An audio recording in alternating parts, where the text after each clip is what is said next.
Welcome to Black Wealthy and Wise, the number one podcast for helping Black families escape financial slavery and create financial freedom so you can live your best life and leave a legacy. I'm your host, Alex Jones, and today I'm going to be sharing with you the seven accounts you need for 2022. Let's get right to it. So these are the seven accounts. I want you to pay particular attention to the order, the order that you should go in when it comes to opening or funding these accounts. The first account you need, obviously, is a checking account. Now, I personally have my checking account with a bank that has a lot of physical locations. So when I am traveling out of town, I still have the ability to go into a branch if I need to. So that gives me a little comfort if the bank has a lot of physical locations. So that's number one. Number two, you want to make sure that the institution that you're looking at actually does not have fees for having an account. Some banks will charge a fee if you don't maintain a minimum balance. Highly encourage you find a bank that does not have any fees no matter what your balance is. So those are two things that I particularly look for. I look for a bank with no fees or a credit union with no fees. And I look for one that has a lot of physical locations. Number two, you want to open a savings account. I'm not one for saving a lot of money in the bank. We obviously know that banks don't pay any interest pretty much for these savings accounts, but having a savings account is key because this is where you want to have your emergency funds. This is your emergency fund, and you want to make sure that you have your account set up at a place where it's not quite as accessible. And so, this is where online banking comes in handy. I actually have an online banking account with Ally Bank, and they also do pay you a little bit of interest. They give you 0.5% interest. It's not much, but it's better than most. VIO Bank and Varo Bank, VARO is another bank that you can check out as well. But these online savings accounts are for you to fund your emergency fund. That's the idea. And you want to make sure that you have access to it, but it's not too accessible. So you won't be tempted to pull funds out of your emergency account. Number three, this is where we start getting into saving for your retirement. So here is where I advise you to open a 401k if your employer has a 401k program available. Here's where I highly encourage you to participate in the program, especially if they are matching. If you work for nonprofit, it may be a 403b. If you work for the federal government, it could be called a TSP account. So all of those counts are really designed and set up for you to start saving and investing for your retirement. That's the whole idea. And the money that you set in those accounts would typically be tax deferred. So every contribution you make to one of these accounts, you can write off on your taxes. It goes into account. It grows tax deferred. And once you reach 59 and a half, you're going to be able to access those funds. And the funds that you pull out at that time would then be taxed. If you decide to pull out monies before you reach 59 and a half, you will incur a penalty associated with that, unless you have some particular hardship. And so there are some special rules around being able to pull out monies if it's a particular hardship. So you want to make sure that you check out the rules for that. So the third account that you really want to set up is a 401k. If you work for a nonprofit, it's going to be 403b. And if you work for the federal government, it's going to be a TSP. Now, some of you may be saying, hey, I'm self employed. What about me? Well, you can actually open what's called a SEP, individual retirement account. So this account operates just like a 401k, except it's for you personally. And the money actually, your SEP plan has a higher contribution limit. I think this year you can contribute up to $19,500 to a SEP individual retirement account.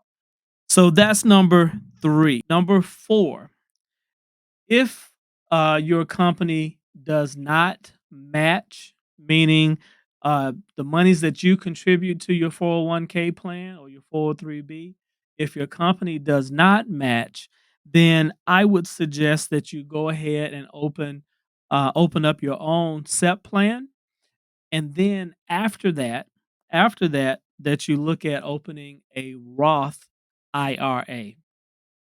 Now, the difference between the Roth and a traditional IRA, the Roth, the monies that you are contributing to your Roth account are actually they're after tax dollars, meaning you cannot write that off on your taxes for this particular year. This is considered after tax dollars. But the great thing about it is once it goes into the investment account, all the gains that you get on your investment are now actually tax free. So once you get to retirement age of 59 and a half, you don't have to pay any taxes on the money that comes out of your Roth IRA. So that's the difference between the traditional and the Roth.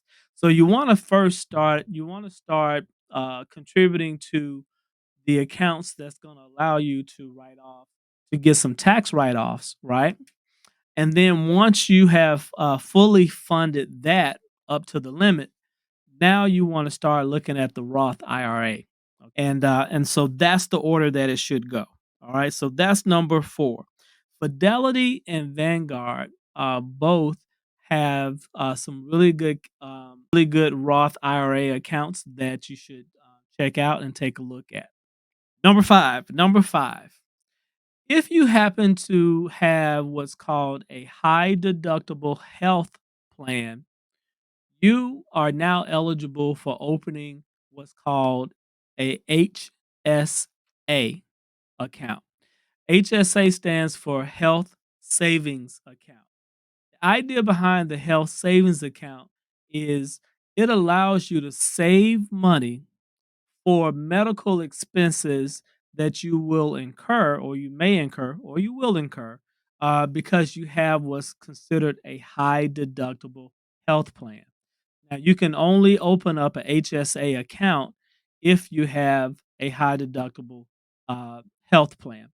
And so this is a way for you to start saving up money, setting aside money for medical expenses that you might incur and you might have to pay out of pocket. Reason why the HSA is such a great account, it has a triple benefit associated with it. Number 1, any contributions you make to a health savings account, you are actually able to write off those contributions up to a limit, but you're able to write off those contributions on your taxes for the current year. Number 2, the monies that you actually put in can be invested, and that money would grow tax free. That's benefit number 2. And then number 3, once you have a qualified medical expense that you need to reimburse yourself for, you can now reimburse yourself or pull out those funds for reimbursement, and it is tax free as well. So the HSA account is probably the only account that I know of that has triple benefit. You can write off the contributions. The growth in the account grows tax free, and you can pull it out tax free. And so that is a wonderful account to have, especially if you have a high deductible insurance plan. The other benefit to the HSA account versus the flexible savings account, the HSA account, you do not have to use all of those funds that you have in the account. You don't have to use all of those funds in the given year. Those things can roll over from year to year. That's one of the beautiful things about the HSA versus the flexible savings account. So I highly recommend if you do have a high deductible health plan that you take a look at putting money into the health savings account. Number six. Now you want to make sure that you have some money set aside for what's called sinking funds. A sinking fund is monies that you have set aside for expenses you know you are going to have in the future. For example, if you know that you're going to need to purchase a new car or purchase another vehicle, then you might have sinking funds set aside for something like that. If you know that you're gonna have some, big expense that's gonna be coming up, maybe you need to have the roof repaired or the hot water heater fixed, maybe the transmission in your vehicle. If you know that you're gonna have some expenses coming up in the future, in the near term, probably within the year, then you want to try to start setting aside some money for those expenses. You want to try to save up, and that's what a sinking fund is. Saving up monies for expenses you know you're going to have in the future. And then finally, number seven. Number seven, you want to make sure that you go ahead and open up what's considered a taxable brokerage account. What is a taxable brokerage account? These are accounts that you can get at places like Fidelity and Vanguard that I spoke about earlier, but it might also be your Robinhood account. Now, the great thing about Robinhood is Robinhood will enable you to buy what's called fractional shares. So, let's say, for instance, you want to buy some Tesla. Tesla is probably around $1,100 or so. I'm gonna take a look. So, Tesla, if you wanted to buy some Tesla stock, but you did not have enough to buy a whole share, so now what you're able to do is you're able to so Tesla is $1,068. If you only have $500, then you can buy $500 worth of Tesla stock. So now you don't have to have the entire 1,600 $1,060 for that share. And then there's some other ones.